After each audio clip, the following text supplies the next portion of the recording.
Hello, everyone, and a warm welcome to the latest episode in our new series, Call My Supervisor, the PhD podcast for the School of Politics and Economics at King's College London. In each episode, we'll be speaking to a doctoral candidate from one of our departments to pick their brains about all things PhD, from their research and ideas to their revelations and advice. We hope to offer a platform for those studying with us to showcase their work while offering invaluable insight into what life is like studying to become a doctor.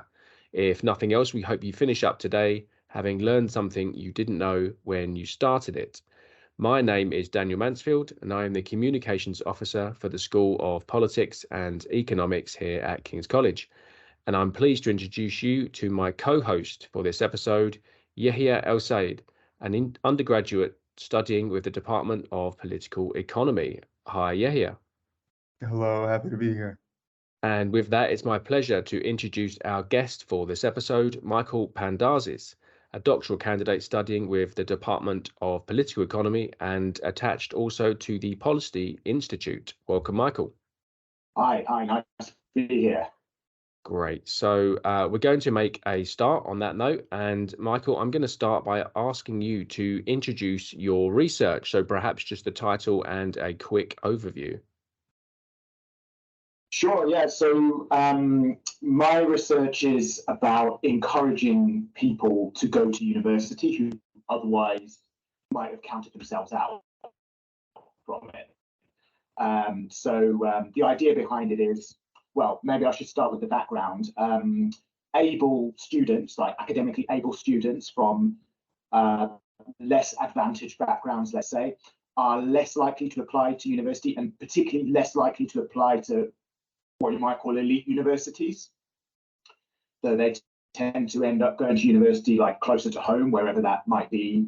And that phenomenon has a name in the literature. It's called undermatching. So you're sort of matching yourself to a university that's under where you perhaps could have got to. And, I guess there could be many reasons why this is happening. There's been research done in the US about the expense of going to university or like the practical difficulties. But the angle that I'm approaching it from is that people are just counting themselves out. So they're telling themselves, well, university isn't for people like me, and particularly like a top university. That's not really where someone from my kind of background goes. And even though they could easily manage and probably do really well in the degree, they're just not applying. So you end up with this situation where access to the best jobs and the best salaries tends to be now via attending a good university and doing well there.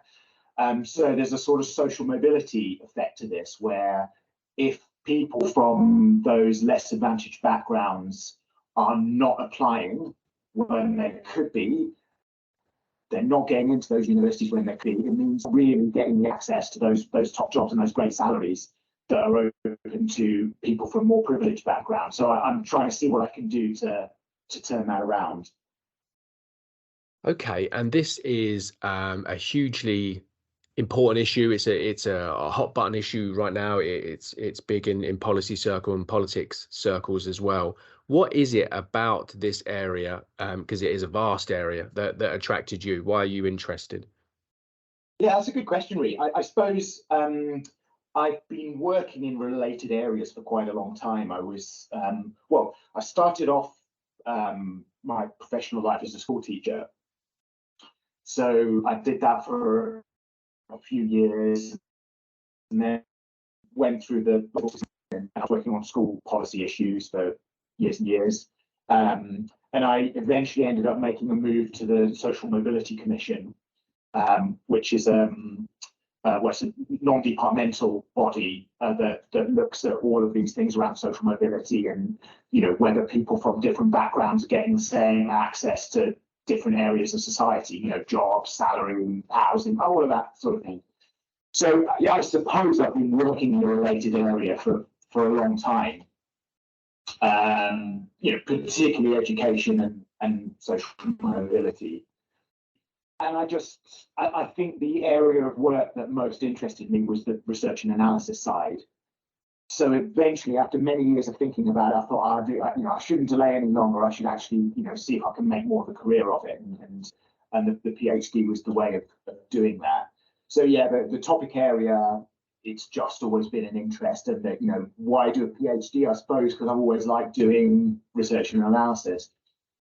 Okay, and you mentioned there that you started out as a teacher in the school system. Is that what exposed you to this as an issue, or did you develop an interest before you became a teacher in this sort of thing, this sort of social mobility aspect and the achievement and attainment gaps that exist? Probably, I mean, I'm thinking back now quite a few years ago, but I would say I've always been quite interested in this topic. Like, why is it that society seems to be stratified, and why is it that people who start in a particular position very often seem to sort of end up in the same position where they started? They start off in a fairly lowly position, and it's pretty rare to see people rise from the bottom to the top. And equally, there's this idea that if you start off very advantaged, very, very privileged, your fall to the bottom is going to be very cushioned. So I think I've always been aware of that. I think when I became a school teacher, it really threw it into sharper focus because you get to see some real life examples. I mean, my own background was probably, I guess you could call it like intermediate, because my mum was a school teacher, and my dad had like a small business. So not at the bottom, not at the top. Somewhere kind of halfway. And when I taught in comprehensives, but I did see there were some children that just definitely had worse opportunities than others. And, some of that was because, well, I suppose some cases were because the parents were just not that engaged. I mean, those were the quite sad cases. But there were lots of others where, perhaps the parents didn't really know how to help them in the same way as other parents would have known. There's sort of family networks where your parents are in touch with other professionals, and that gives you ideas as to what you might want to do when you get older. I suppose, I have there's a side interest I have as well, which is in my spare time, I like to sing opera and sing musicals. But, I did notice a lot of people in that industry, their parents also did it. Actually, this isn't from the hobby. This is just a sort of friend of a friend who's into film production, and her father's like a film director. There just seems to be like a lot of examples of this where you kind of inherit your social position from your parents, because there's a model to aspire to, there's contacts, there's someone to talk to about it. So it's quite complicated. It's more than just about kind of wealth and those sorts of very material opportunities. It's also about role models and the things you've got around you. So yeah, it's been a sort of slow process of becoming interested in it and seeing more and more and more examples. I think when I was working in the Department for Education, you see that a lot of the schools that have the toughest challenges are the ones that are working in more deprived areas. And I think there's, it's an accumulation of all these issues. A lot of the time, it's simply because they're dealing with pupils that are suffering from material deprivation. So, like, some of life's basics are not there. That's a big part of it. Another big part of it is this thing of like the people they have around them and the role models. And would you even think of, I don't know, being a doctor or something if you don't have other people around you that have done it, or parents who are really pushing you towards it? So yeah, you do see that some schools have it easier than others. All schools have challenges, don't get me wrong, but in terms of getting your kids into the top universities, I think some schools do have it harder and some schools do have it easier. And then finally, and most recently, working in the Social Mobility Commission, I've been exposed to all statistics and all of you do get to see that there are some real issues to be addressed. So yeah, it's been a sort of process that's led me towards this.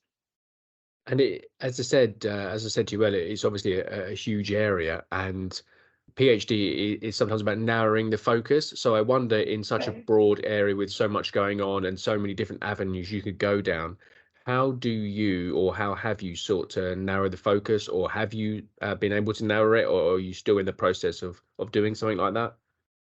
Yeah, it's definitely a much narrower focus. And that actually for me has been the biggest challenge because it's such a big area. I've never really felt able to zero in on the sort of small topic area that you really need to in order to do it as a PhD. Even people for whom it's been their life's work have to have some kind of specialization. Professors and people that are sort of retired professors, they still have to have some specialization, and I've always found that very, very tough. I think in the end I just had to pick something. There wasn't really any particular logic to it. It's just like, well, this looks like a decent topic. I think I could do it, and it's as good as any other topic, and it's interesting, so let's go for it. I saw an advert actually that was posted on, I think it might have been Find a PhD, the website, and supervisors were looking for someone who would work in experimental methods, which is what my PhD is all about. So it's whether you can use experimental methods to change people's mind about applying to university. Now that wasn't what the advert was asking for. It was a bit broader than that, but I thought, well, yeah, I mean, it does feel like university is quite a key point in terms of transitioning into the workplace and doing well for yourself. So that's quite a key point to focus on. It's a topic that's in the news a lot. It does seem quite amenable to experimental method, or at least, I don't know. We'll have to see the results of what I do, but it does seem quite amenable to experimental methods because it's the kind of thing where, well, it feels like people could be persuadable. You have advisors, you have role models, you have people around you that encourage you to go to university. At least, that has been my case, and I think a lot of people could say the same. So I thought, well, maybe that's something you could do an intervention on and see if you could change people's minds. So that was it, really. I just I've got to pick something else. I'm going to be wondering about whether I can do a PhD for the rest of my life, and this does seem like a pretty good topic. Brilliant. So how do you go about, how will you go about the research then? Will it be qualitative work? Will it be quantitative? Will it be a little bit of both, interviews? What sort of things are you going to be doing? So yeah, the focus here is quantitative research, and more specifically, it's about controlled experiments. So basically, you have a group that you're doing some treatment on, and you have an equivalent group that you're not doing the treatment on, and then you go through and you do your treatment, and at the other side, you see if there's any difference between the two groups. So very, very similar to what might be done in medical research, for example, where you give one group a pill and you give the other group a fake pill, or whatever it is, and you see if there's any difference in the outcomes at the end. So that's sort of what I'm doing, except instead of it being pharmaceutical, it's like a behavioral intervention. So yes, it is quantitative. And well, maybe I should say a little bit about what I'm actually planning to do. So I'm saying it out loud now, thinking, God, is this going to work? But my idea is that a lot of the reason why some of these very able people are not applying when they could be is that they're just self-selecting out, and that's because of their own self-perception and this idea that, well, I don't know anyone that's doing this, and my parents didn't do it, and it's just not something that's for people like me. So if I can show people role models that they can identify with, maybe that would help them to just rethink and reconsider, and actually, if they like that subject and they can see a future in it, they actually just go for it and be the first in the family or the community that goes to university.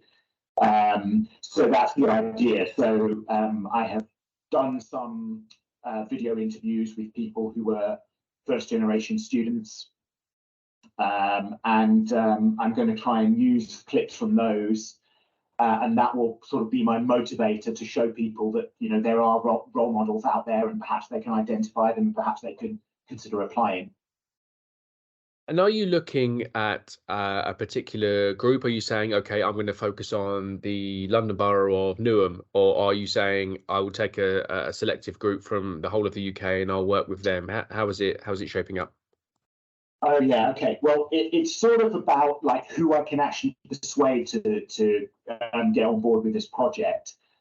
So at the moment, I'm working with sixth form colleges, just because I had a contact in there, and you know quite a lot of seeing at least for the moment along with the project. I'd like to keep it as wide as possible, and as many different sort of types of student, and you know all kinds of different backgrounds, all kinds of different ethnicities, all of that sort of thing, as much as as wide as I can do it, because that does just open up more possibilities for analysis. You know, as is typical with any kind of controlled experiment, that the bigger the sample size you have, the smaller the effect that you can detect. I mean, realistically, I'm expecting probably quite a small effect because, you know, I'm not going in sort of in person and giving mentoring to people or getting people to do that. This is a very sort of mass level intervention where I'll be sending out videos for people to watch. So people are watching videos all the time. There's just going to be one more video, so the effect might be quite small. But if I can do a very, very large sample size, I will be able to pick up that small effect. And, you know, and I guess the attraction of doing this is if it does work, it's something that could easily be rolled out on a mass scale. It's pretty cheap to send videos out to people.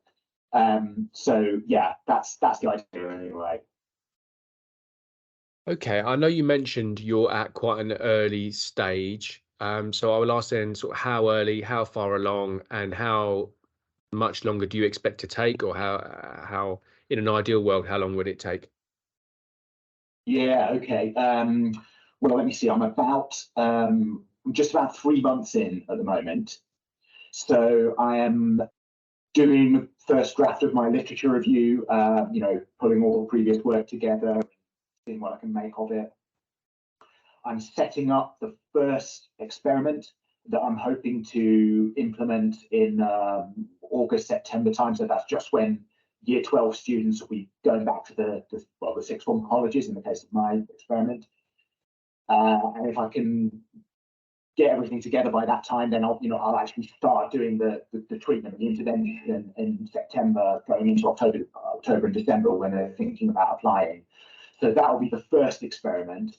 And then the idea will be to complete that one and then also do more, or it might be one more experiment and one sort of descriptive paper analysing stuff that's already out there, analysing statistics that are already out there. And so with those three papers, I'll have the sort of core material for actually writing up the PhD. And I know you spoke earlier about you know, the rollout of this method if it's successful. I'll just go a bit further on that. What happens if, you know, and all of the treatment groups that you deal with, they all end up going to university and it's a huge success, and you end up, you know, with 100% success rate, as it were. What do you do then? Well, I guess it's then about publicising the work. So, you know, I would want to publish the paper, but it's also taking it to conferences. I mean, reporting the results to the Cabinet Office, because the Cabinet Office are sponsoring this PhD. So they will want to know, and you know, who knows? I mean, you know, who knows? It's something that the government may be interested in rolling out. It's something the Department for Education might want to consider doing, or possibly other governments. So, you know, if it is a success, then hopefully it'll be of interest to people. And, you know, hopefully it'll actually change the world for the better. You know, that's the dream, I suppose. If there's some sort of world-changing result and we end up with people who are capable but never thought they could do it, like actually taking that step and going, you know, that's the dream result. Okay, and just finally there, using behavioural methods with the sort of sixth form cohort, is there an application potentially for younger groups and introducing this this sort of method or approach into wider education? Does it have applications, or is there perhaps an ethical or an age limit that you'd recognise? Well, yeah, I would think it does. I mean, my instinct is that the earlier you intervene with these things, the more effect you could have. There definitely are ethical implications about, consent, and sort of children can't give informed consent to things. So yes, there definitely are ethical implications. There are also there's the practical problem about if what you're doing is an experiment to see whether you can get people to apply to university, and you start intervening at age 11, let's say, well, then you've got to wait for 6 or 7 years until you actually get a result from it. So that makes it a very, very long experiment. So that, there is the practical difficulty there. But yeah, certainly, I think similar methods do have application, because I think we're all influenced by the way we perceive ourselves and the role models we see around us. And if it's possible to influence those for the better, then great. Good stuff. Well, look, Michael, thank you very much for your thoughts in the first half there. We're going to take a quick break, and when we come back, we're going to ask you a bit more about your personal experience. So stay tuned.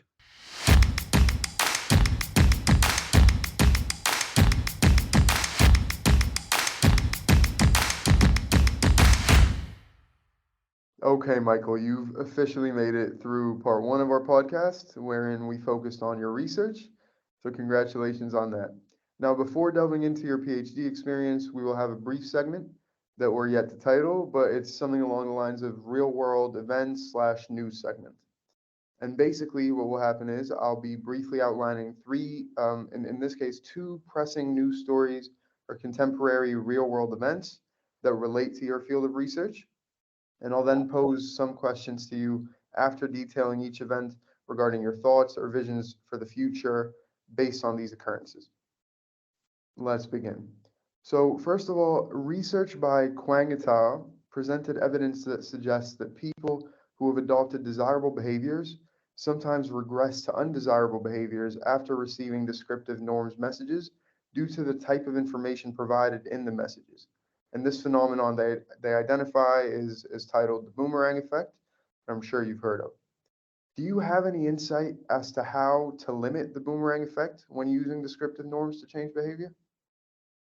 I mean, honestly, the short answer is no. Yeah. So I wish I did. It's very tricky. It's almost as if people have this sort of voice inside them that is rebelling against the hidden message or the nudge that they're being given. And I'm not sure that it is very well understood, like exactly why that happens. Yeah, very, very tricky. I mean, I suppose the examples where that has been observed is when there sort of seem to be like a downside to the message or something that people want to resist internally. And I guess you just got to be alert to it. So in the case of my research, when I'm trying to, I guess, nudge people into applying to university, that maybe there is a risk of a boomerang effect, and people decide, no, I really resent being kind of pushed in to do this where I'm not comfortable. I don't feel like I belong there. My family didn't go, and they get even more hard set against going. So I suppose that is possible. And who knows? Maybe that's the result. I really hope it isn't, but it might be the result that I get, and then I'd have to think about exactly why that happened. In general, I think it is quite hard to know with these experiments why they've succeeded and why they've failed. And actually, a lot of the papers that talk about this spend time speculating about why it's been a success or why it hasn't. So that is, maybe a weakness of these experimental methods, that all you really know is that it has worked, not why it's worked. It's very, very tricky. Basically, that's quite a difficult question there. So, yeah.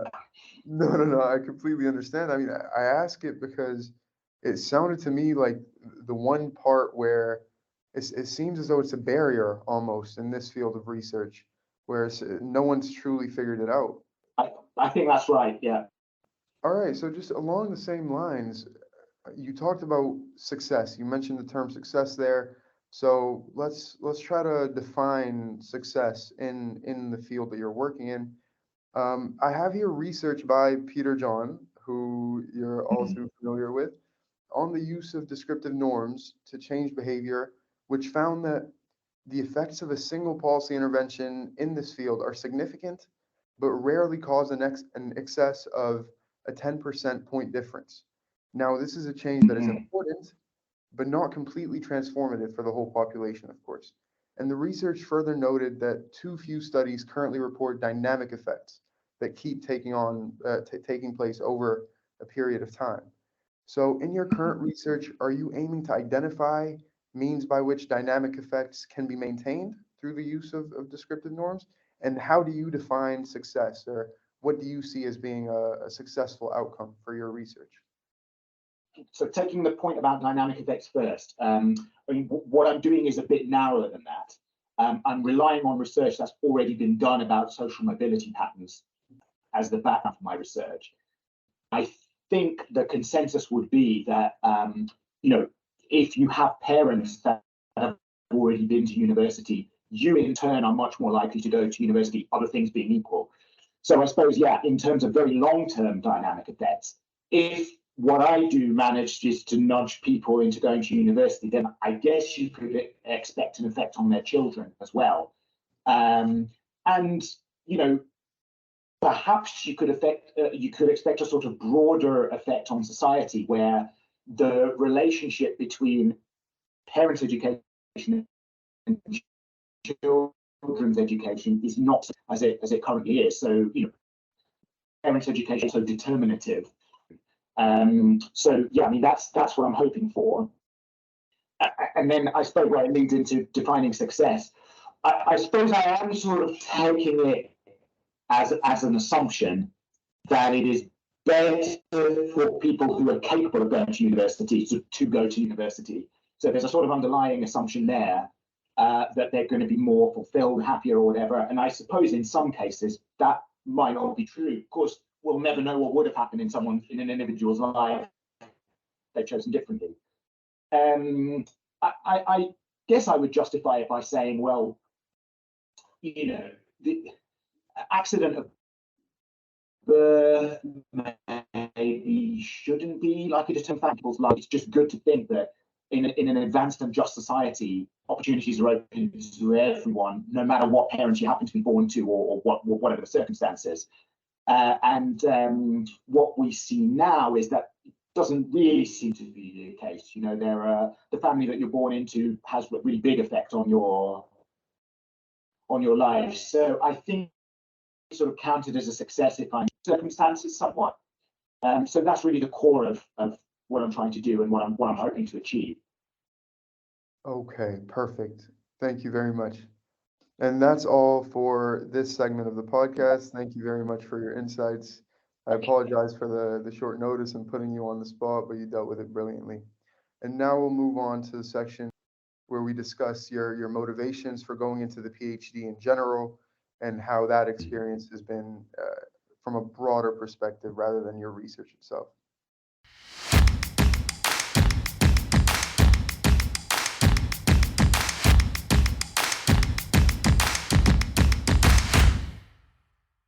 Well, welcome back, everyone. Thanks to Yahya for our little segment this week. In the first half, we were speaking to Michael about his research and his project specifically. But in this half, we're going to look more at his personal experience of the PhD and his motivations. So without further ado, Yahya, over to you. Okay, Michael, what was it that attracted you to take on a PhD? I mean, you spoke about starting from a teaching background. Why did you decide to take on a PhD, and perhaps why at this stage in your career?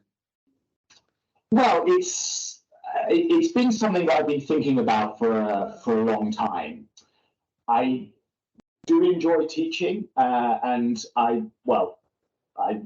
do some teaching work at Birkbeck, which, because it's an evening university, sort of makes it easier to fit around other things. And I've always enjoyed that, and I suppose having a PhD opens up a bit more opportunity to to continue doing that and to advance in that side of the career.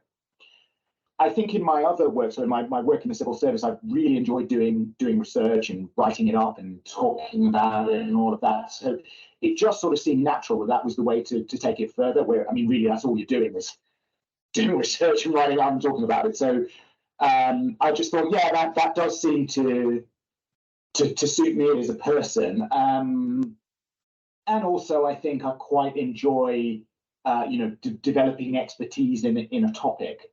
I mean, that's sort of where I feel quite comfortable operating, and it's a chance to sort of really dive deep into a topic. So I think it just perhaps suits my personality in all those ways. So as we've gone through this series, Michael, there's always seems to be something that confounds the expectations of the PhD candidates. So, for example, some have had to learn Python coding from scratch. Some have found the process has involved a lot more administration, and it's been more like a 9-to-5 job than perhaps they expected.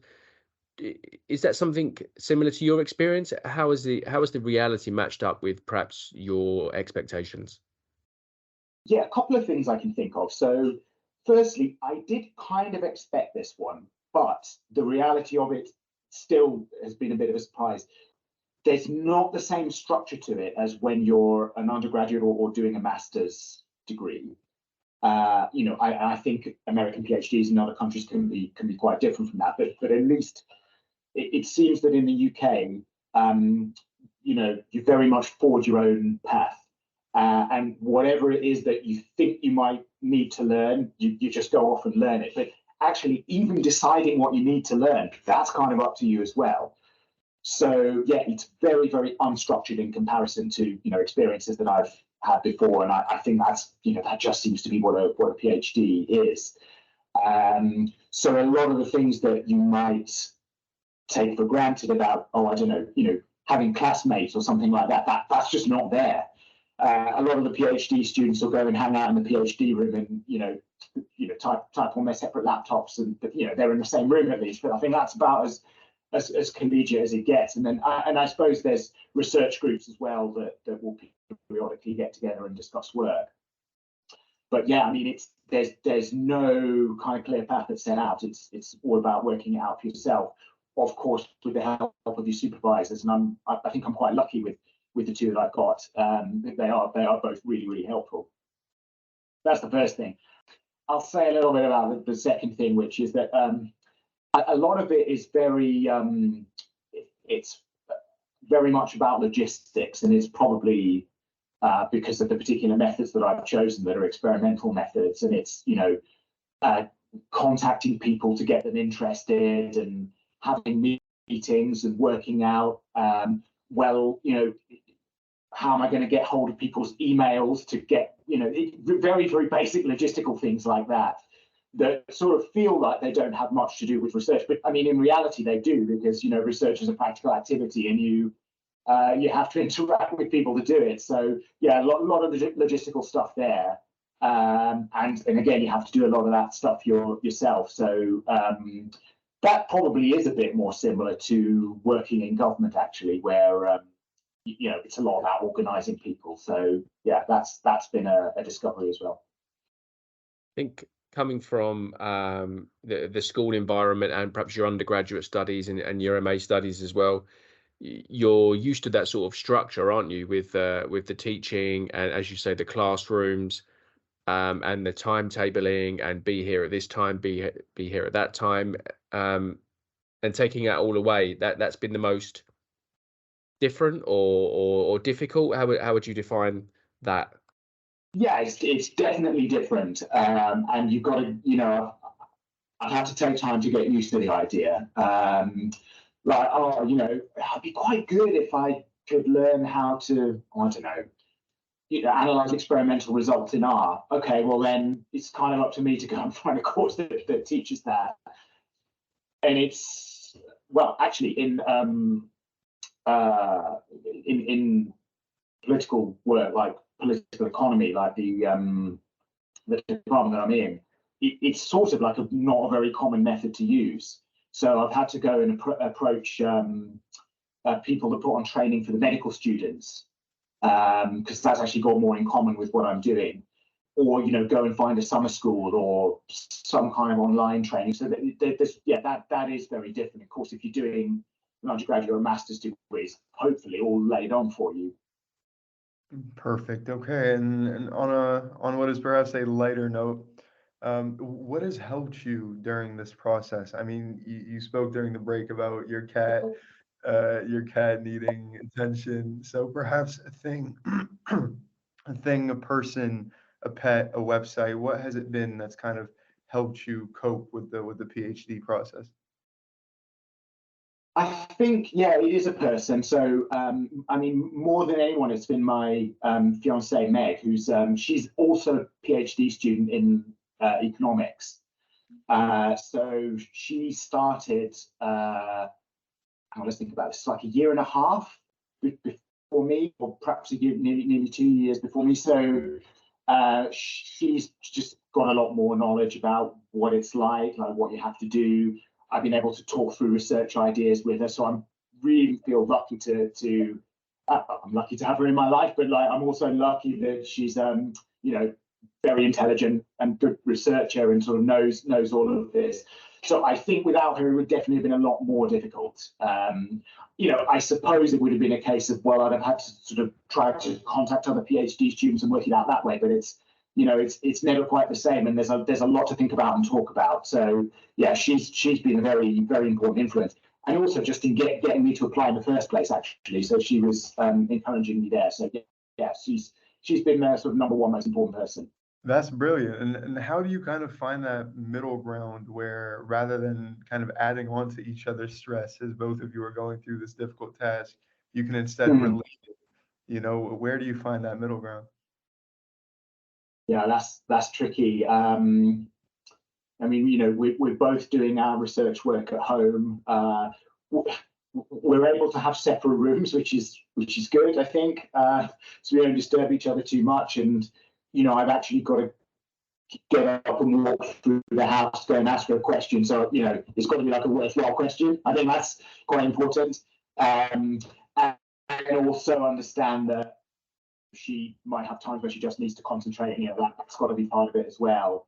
And, you know, and also I think, you know, have downtime and have activities that are not anything to do with the PhD. So going out and playing sport, or you know, I still get involved in singing and being on stage, and so that's quite important to have something else, I think. Michael, 2 PhDs in the household, that's one half of a great university challenge team, isn't it?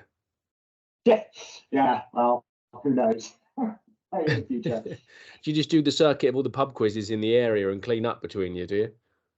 I keep suggesting that. I mean, I don't know whether we win or anything, but I do love a quiz. But she's not quite as keen, so maybe I'll persuade her one day. Brilliant. So, as it relates to your particular project, what are the biggest challenges? Is it like, perhaps, I know you mentioned logistics earlier, is it making sure you've got the quality of data? Is that a big challenge or a big concern? That is probably the number one concern, honestly. So if you're doing analysis of data that already exists, well, obviously, you know, you've got to make sure the data actually exists, otherwise it's a non-starter. And if you, like me, you're sort of generating data by doing an experiment, well, you've got to make sure you can actually do the experiment and, you know, get data out the other end. A wise professor once told me, you know, you can't cook without the rice. So and that's really like that's got to be your starting point. I mean, I've supervised some undergraduate dissertations, and that tends to be where they have problems as well, you know, because you can come up with lots and lots of great ideas for doing research, but actually generating the data or getting hold of the data can be pretty hard. So yeah, I think you really get the number one thing there. All right, perfect. And what advice would you give someone thinking about applying? Although you're early on in your PhD process, is there anything that you've picked up on that you tell someone who's currently thinking about applying? Oh, it's tricky. I could probably give, you know, I could give the advice that I would have given to my younger self, I don't know if it'd be like great for everyone, but I would say you're never going to find the perfect topic. It's always going to be, maybe a little bit too narrow or not quite what I wanted, or all of that sort of thing. Those worries will always be there. Or am I even going to get the result that I wanted, or any result at all? I think those worries will always be there. So I think at some point you've got to just set that aside and just go for it. I think that's the first piece of advice I would give. I would also say it is good to have a network of people that you can talk to. And for people that don't start off with that, then I think that is quite, because how do you even get started? There are groups I can approach now because I'm already on the PhD program. But in terms of people to talk to before I even started, that was a real tricky one. And I'm not sure, what advice I could really give there. Maybe talk to people that you did your undergraduate or master studies with, or lecturers that you're friendly with, that sort of thing, and get into it that way. Because it is really good to talk through these ideas and get other ideas and get a bit of challenge back. So I think maybe those are the biggest things I would say. Michael, what's it like being a member of the PhD community? Is it different from your MA experience or your undergrad experience, for example? Yeah, it is different really, because you're all working on your own very separate projects. As an undergraduate or doing a master's degree, you're sitting the same exams and you've got the same lecturer who you might want to complain about or praise or whatever. You've got the pain of having to revise for exams and did it go well or whatever, and that does.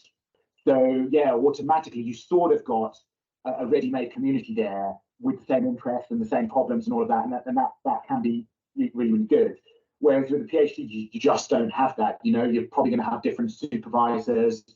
I went to a PhD social gathering the other week, and honestly, the things that other people were working, a lot of it I had never even heard of. Never mind sort of being able to contribute to the discussion or being familiar with it. So yeah, it's what you're going to have in common with the other PhD students is going to be a little bit more generic. Like, well, you are working on a project. that's about it. And you're doing research, and you're probably not going to be using the same methods and all of that. So yeah, that's very different, and that is a challenge, I think. And so how does summer look for a PhD candidate? Do you treat it like perhaps an undergrad and you go away for a few months, or is it more like a full-time job and you work all through it? Is it conference season? Is it workshops? How does it shape up? Pretty common to have summer courses going on. But I think that's more because the professors or the lecturers who are running the course don't have any other teaching duties, rather than because it's like a holiday for PhD students. Because actually, I think a lot of people are just going to be continuing as normal through the summer. In my case, I'll want to make sure that my experiment is ready to go in late August, September time. So I probably will have quite a bit of stuff to do over the summer. So that's what I'm expecting. Great stuff. Yeah, anything else from you? No, thank you very much. I'd just like to thank Michael. He's been a brilliant guest, even though it's all been on short notice, and even though he's early on in his PhD process, he's provided us with brilliant insights. So thank you for being here. Good stuff. So that brings an end to today's episode. I'd like to thank my co-host for today, Yahya, for his support, and I would also like to thank Michael for sharing his thoughts and insights for the episode. Of course, thanks also to you, our listeners, for taking the time to tune in, and we look forward to welcoming you again soon. Take care.